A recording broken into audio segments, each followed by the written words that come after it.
Morning. Good morning, gentlemen. Thank you for joining me on the call today.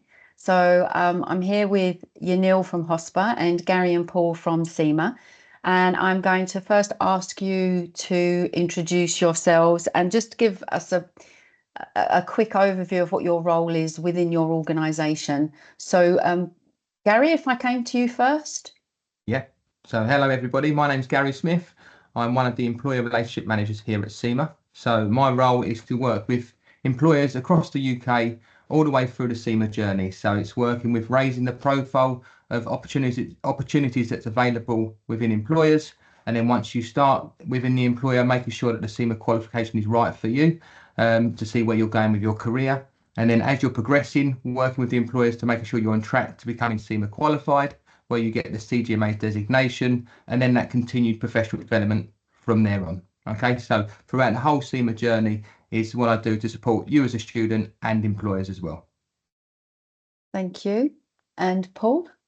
Sure. So Paul Turner, my title is the Regional Vice President for the UK and Ireland, which just means I head up the UK and Ireland market. So we've got around 86,000 members and 40,000 plus students. And my role is ultimately to set the strategy to make sure that whether we're working with employers, as Gary said, whether it's partners, regulators, anybody else that we need to really in the market, that we work with them to ensure that, number one, students have access to this incredible profession of ours.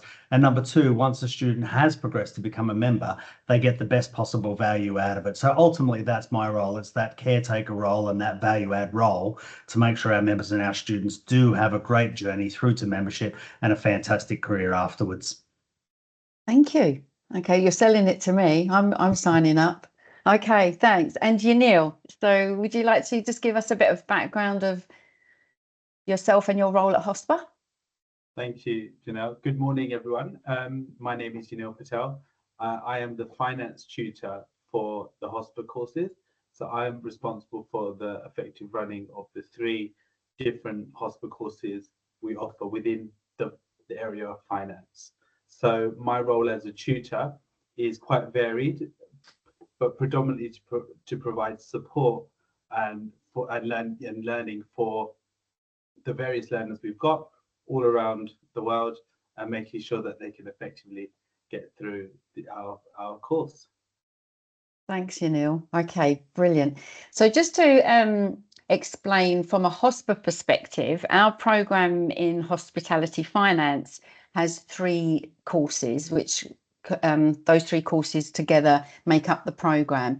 And for any learners who have gone through that whole 3 courses and finished the program to the diploma level, then there is a special relationship that we have with CIMA for those learners to continue their study. So guys, could you sort of explain what that relationship is and how that works from a HOSPA and CIMA perspective?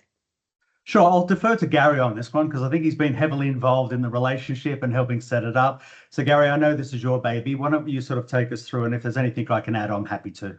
Yeah, most definitely. And like I say, we've been working with HOSPA now, especially myself, probably the last 10 years. And the relationship that we've developed with HOSPA in terms of creating them opportunities for students that are finishing the HOSPA qualification and then looking to becoming qualified, it's a nice route into the CIMA qualification. So with the CIMA qualification, you gain exemptions from our certificate in business accounting qualification. Now you gain 4 exemptions, so you complete the whole level of the certificate you are exempt, and then you go straight into our professional qualification. So if you're looking at your career and you're looking to become professionally qualified, that's a great stepping stone into then moving into the CIMA qualification and becoming professionally qualified. The other alternative that you've got is that where you get the 4 exemptions from the certificate level, if you're looking to upskill yourself maybe in one of the areas of the certificate that you might not be as strong at, or it's something that you're looking at doing within your career, then there's an opportunity for you to decline one of the exemptions. So it could be management accounting, it could be financial accounting, business economics, or ethics, corporate governance and business law. If you decline one exemption and then sit that one exam, you will then also gain another qualification on top of what you've already got with HOSPA. So that will be our CIMA certificate in business accounting. So you also get the certificate, and you also get to use CIMA Cert BA as your designatory letters. Great, thank you. Was there anything that anyone wanted to add? Yeah, I was just going to add there. I think one of the other benefits of going through this route is that going through a HOSPA course puts the hospitality twist on the learning. So not only are students contributing towards learning for CIMA and getting those exemptions, but they're also able to adapt it to the hospitality industry, looking at both large and small organizations, looking at hotels and various different kinds of organizations along the way. Okay, and following on from that, Yanil, then perhaps you could just give us a quick overview of what sort of topics are covered within the HOSPA program. Sure. So there's a lot of different topics covered across the different levels. So the more introductory could involve topics such as the fundamentals around bookkeeping, kind of ledger accounts, balance sheets, income statements. The more intermediate level entails of topics, for example, budgeting, forecasting, and that final strategic certificate, the final certificate, that can be more focused on strategic learning, and that is pretty much around an organization case study. How does this organization move forward? So it's more around thinking outside of the box as well, not just accounting, but it's putting a managerial twist on it as well. So we got it's almost as if the learning builds on each other, but it's not to say you must do one over the other. So that's one of the other benefits we've got at HOSPA, is that there is that flexibility of choosing which course you do. Right, okay. So if I was somebody now working in hospitality and considering this financial area as my career path, where are the benefits for me to do the HOSPA and or the CIMA qualifications? Like, if is it possible for me as a somebody working on front desk, let's say in a hotel or in the finance office, to think, okay, where do I go? What do I do next? What's next for me? Where would I start? So you can start by having a chat with me. Okay. That's the first step. So we can have a friendly conversation, look at what you know. And as I said, this is we may, for example, offer you I don't like to call it an assessment, but really just to see where you're at. A few questions, see where you're at, and that would help us decide together what's best for you. For example, if you say, I worked on front desk, been there for 6 months, I know nothing about finance, Yeah. I may direct you to the more introductory level. If you, for example, said, I've been working in hospitality 5-6 years, worked in the finance department, I know I know the balance sheet, I know the income statement, I want that more strategic, that more strategic twist now, I want to take my career further, I may direct you to the managerial certificate, or even maybe the professional diploma. So it really depends on where you're at, and we can work together to work out where you're at and then agree on the best course for you. And so, and then what would be the advantage of me carrying on to CIMA? Where would that take me? Well, I think that probably, I mean, first of all, Yanil's got me sold as well. It sounds like a fantastic program. It's really good. And there's some great synergies. There's a lot of synergy between what you're offering and what we do and what we focus on. Gary mentioned a little bit earlier some of our certificate levels, the fundamentals of financial accounting, fundamentals of management accounting, the economics. The one that I like the most is the fundamentals of ethics. So it's the ethics, corporate law. It's something that really underpins our entire syllabus, and it's built in right across our syllabus. So if somebody did want to move on, things that Yanil mentioned around costing, the planning, the forecasting, and then moving into decision making, that preparation of accounts, that record accounting, it's really taking the fundamentals that you would get from that program and then advancing that learning into realistically going from just the reporting element into the impact element. Right. So in other words, partnering with the business, understanding the business model. And I've always been fascinated that those in the hospitality industry really do have a strong understanding of the whole of the business. They don't really operate in silos within the hospitality industry. You have to understand the total business environment that you're operating in to be able to really understand your role within that organization. So with the CIMA designation, that would basically, or the CGMA designation and studying CIMA, that would essentially be able to elevate you into areas where you're focused on our 3 pillars of learning, our finance, our performance pillar, our enterprise pillar. And even within the performance pillar, you would pick up on things like risk management. So I think it's a fantastic marrying of exactly what UNEL does and what UNEL teaches, with our opportunity to take that and decide that you want a career further and you want to study further within finance. I would say it's not just finance though. So the qualification and the foundation that you would get through both would really give you an opportunity to take on just about any career path that you want. We have management accountants that are HR directors and refuse to give up their management accounting qualification. They're just absolutely devout about it. We've got IT directors, and of course we've got people spread right across finance and accounting. So it does give you that base to really go in any direction that you want within the hospitality industry. That's brilliant, isn't it? I mean, there's so many more opportunities. And I think it's great that you've mentioned there, Paul, that it isn't just finance. So that might be where you start from. But then as you progress in through your career, you might find that you're going to veer off into a different direction altogether. But these qualifications are still going to be so useful. Absolutely.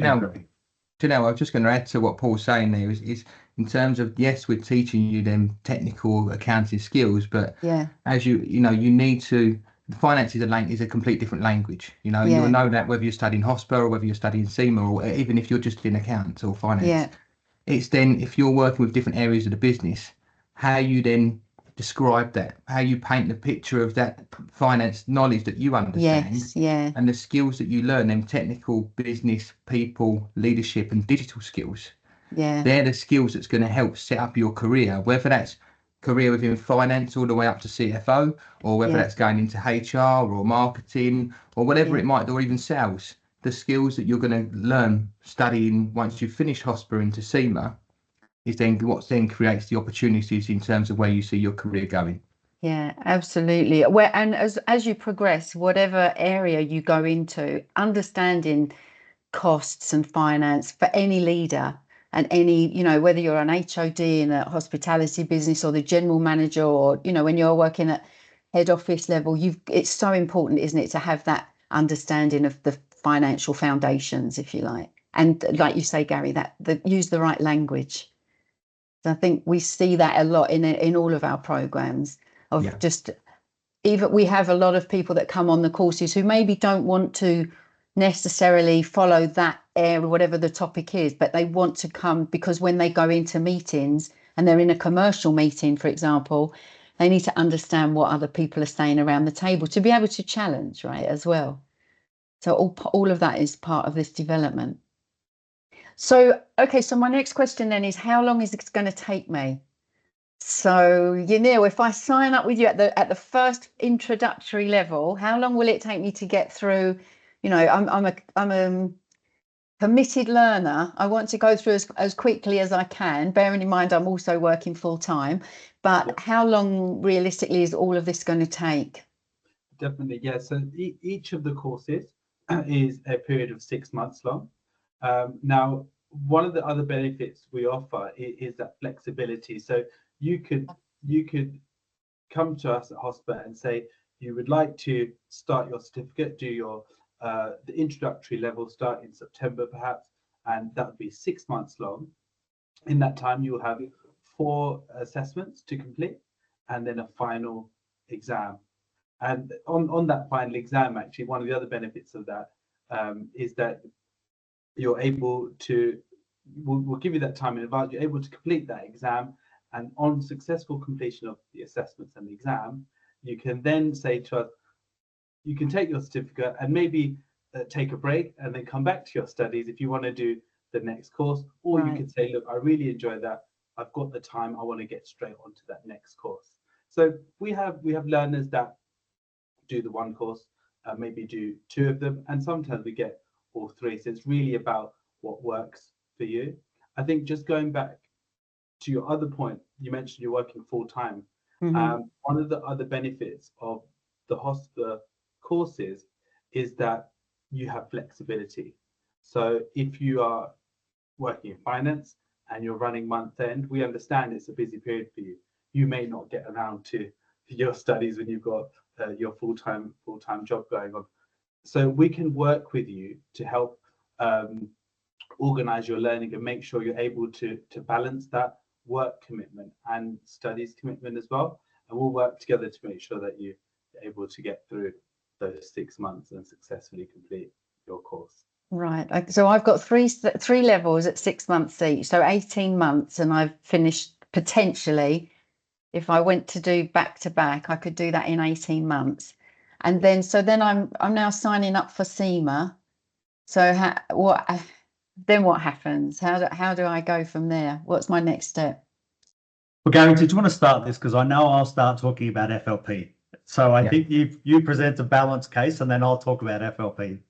Yeah, no, that makes perfect sense, because, like I say, once you've completed the HOSPA financial management program, that 18 months also cuts off 18 months, because it normally takes about 18 months, 12 to 18 months to complete our certificate in business accounting. So whether you do the certificate in business accounting or whether you do the HOSPA financial management program, it's going to take the same amount of time. So if you're getting 2 qualifications, you're doing HOSPA, and then that 18 months gives you them 4 exemptions to then move into our professional qualification. So the professional qualification is broken down into 3 levels. You've got operational, management and strategic level. Okay. Operational looks at short-term focus, management is a medium-term focus, and then strategic level is long-term focus. And then you've got 3 pillars. So you've got an enterprise pillar, and that focuses on how finance works within the world of business and how it looks at it from a digital perspective. You've then got your performance pillar, which is your management accounting pillar, and that's your internal finance. So that's looking at your risk management, that's looking at your decision making. Then you've got your financial pillar, and that's your external finance. So that's looking at financial reporting, financial statements, financial strategy. So each level has 3 objective tests. They're all computer based, they're all available anytime. Okay. And at the end, that's making sure you're competent across them 3 pillars. And then you have a case study at the end of each level. So the case study exam is designed to make sure you're business ready. And this is what employers really like about the CIMA qualification, is the case studies. They're not, in the nicest way, they're not bothered how you understand the content. It's how you bring it to life in terms of, I can do X, Y, and Z at each level, and we have these I can statements within our blueprints to ensure that employers know what students can do once they've completed the operational level, once they've completed the management level. So it's normally about a year for each level to complete. And then once you've completed the 3 levels, you then submit 3 years practical experience. And then that's when you become a chartered global management accountant. So that's the traditional pathway. But again, when Janelle, you asked the question there around flexibility, full-time working, how long it's going to take. And this is what Paul's going to talk to you about now in terms of our new digital first learning assessment experience called the Finance Leadership Program. I was worried you're going to steal my thunder there, Gary. I was close. Yeah, a couple of years ago, Janelle, we introduced this online digital platform called Finance Leadership Program, FLP. And one of the benefits of the platform is it actually assesses you as you learn. So it's built into the platform where it's actually testing your learning as you go along. So when Neil talked about the flexibility, I think that's a really good statement to make, because I think the modern learning experience needs to be flexible. Lifestyles and circumstance mean that we need flexible learning. So we introduced this finance leadership program for exactly that purpose. So what you can do is you will study what Gary was talking about, the operational level. You will study the objective test, but you're not actually setting the test. You're just constantly being assessed by an intuitive learning system as you go. And then you only have to set the 3 case studies. So realistically, the way that program works is you take a 1, a 2, or a 3-year subscription based upon how long you think it will take you to complete the studies. And one of the amazing things about the platform that's made me fall so in love with it is that I've had a number of people that haven't been able to study in a traditional way in the past. So they've had to give up their CIMA studies who have actually come back to us because of the flexibility that the platform offers. A lot of people in full-time employment who had to pause their learning have actually taken it back up again under the Finance Leadership Program platform.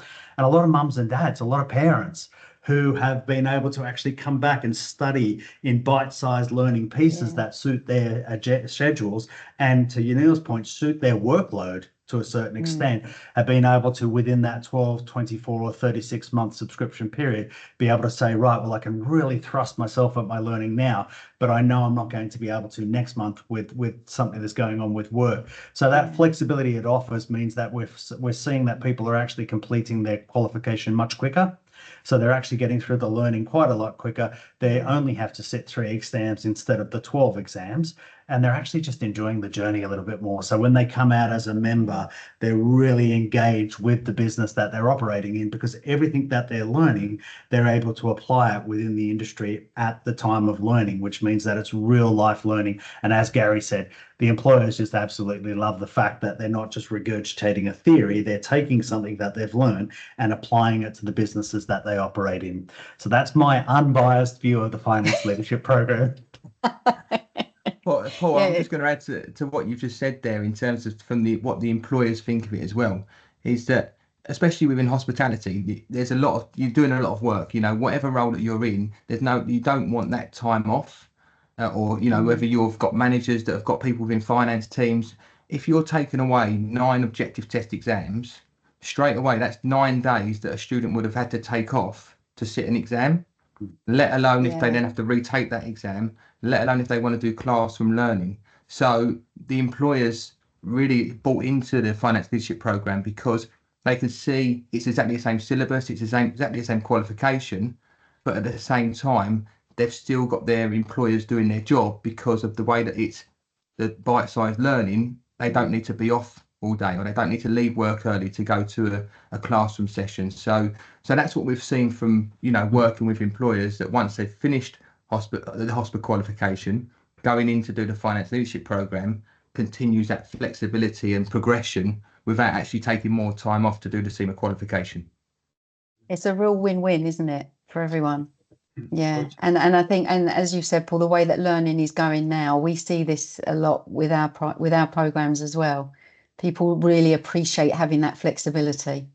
Yeah, times have changed. It's a modern learning platform to meet modern learning needs. I've got one student I was talking to that switched over from their traditional program and basically studies on the train on the way into and out from the office on their iPad every day. Yeah. That's not something that you could have done in a previous version of our learning. This is something that's absolutely fantastic and offers that flexibility. Yeah, I was just going to add there as well. In terms of the flexibility, our courses are organized in a way in which everything is available at the start. So you have all the tools. You can then go off and do what you want with them. You could do you could do it weekly, you could do it daily, but as I said, you have the flexibility to organize. And in terms of calls, we offer optional calls. There is no requirement. We don't say you must be there or you will fail.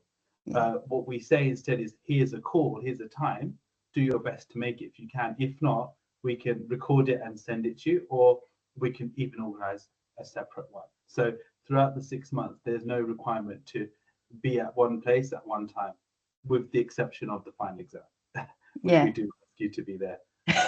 That helps. Yeah. Brilliant. Okay, great. So I think we've had a really good overview here of how these programs work and where the benefits are. And I know that in the past we've had a lot of successful learners who have gone through the HOSPA program and then gone on to learn with CIMA. So let's hope that we'll have plenty more of those in the future. So is there anything final that you'd like to add, just as a final piece of advice for anyone who's a potential learner who's thinking of completing these programs? Sure, I'll kick off. I would say, when it comes to studying and when it comes to your career, quite frankly, just set goals. What's your short-term goal? What's your medium-term goal? And what's your long-term goal? And if at any stage there you see that you are potentially going to work within the accounting, the management accounting industry, then really this is a fantastic pathway for you. But just setting those goals helps you understand and define where it is that you want to go and what sort of decision making that you could potentially do. And this is just a bit of personal advice from what I've seen of the most successful people in learning, and they tend to be the most successful people in business as well. And that's that resilience we talked about earlier, Janelle. It's just that, one of the best stories I know is of a student who failed an exam 4 times, passed it on the 5th time, passed everything else afterwards. It was just that one challenging subject. Now, it's so easy to drop out there. It's so easy to give up and say, I'm not going to learn these concepts. I'm not going to be able to apply them. That's the worst thing you can do. That resilience of just keep pushing and keep striving for what your medium or long-term goals are will sit you in good stead from a learning perspective. It'll sit you in great stead from a business perspective and being successful in your careers. So that's my personal advice to anybody studying. That's a great piece of advice. Thank you. Neil or Gary? Sorry, I was just going to add on to what Paul just mentioned there, a bit of advice that, following on from what Paul's provided there, is that when we work with employers, a lot of employers that are looking for people that are going into jobs or going into their next career move, these days it's no longer based on experience. You have to have a qualification if you want to step up or if you want to move forward in your career. So, from when Paul's talking about setting goals, short, medium, long-term goals to achieve to become professionally qualified or completing a certain level, whether that's within HOSPA or CIMA, obviously taking that first step to make sure that that's where you want to see your career going, but also making sure that once you know where you see your career going, is making sure that you're getting the relevant qualification that's right for you in your career. Because we've seen so many people that work for employers and go, right, I've been at this job now for 5, 10, 15 years, but the person that comes in that's CIMA qualified, but have only got 3 years experience, would normally get that job over that person who's got 10 years experience because of the prestige of having that CGMA designation goes over the top of someone that's got the more experience. So like I say, that's where I've seen employers or people that's looking to progress their career, having a qualification is going to put you one step ahead of that person that's not put in the hard work to get the qualification. And I think that also shows you that you have committed and invested in yourself, doesn't it? As a learner, as a student, which potential employers like to see that you've done that, your own self-development. Yeah, it's a good point. That's a really good point. Yeah, the hardest step is registering. Everything after that's quite easy. The hardest step is making that brave choice that this is something I want to do and I'm going to do it. And it's really not that hard at the end of the day. But yeah, that's a really good point, Yeah. Thank you. Neil? I think that fits quite well there, actually, on Paul's point there. Just that point of registering. I know at times it can be difficult to say, is it this course or that course? What's this topic? What's that? I think, just come and have a chat with us. I'm here as the HOSPA finance tutor.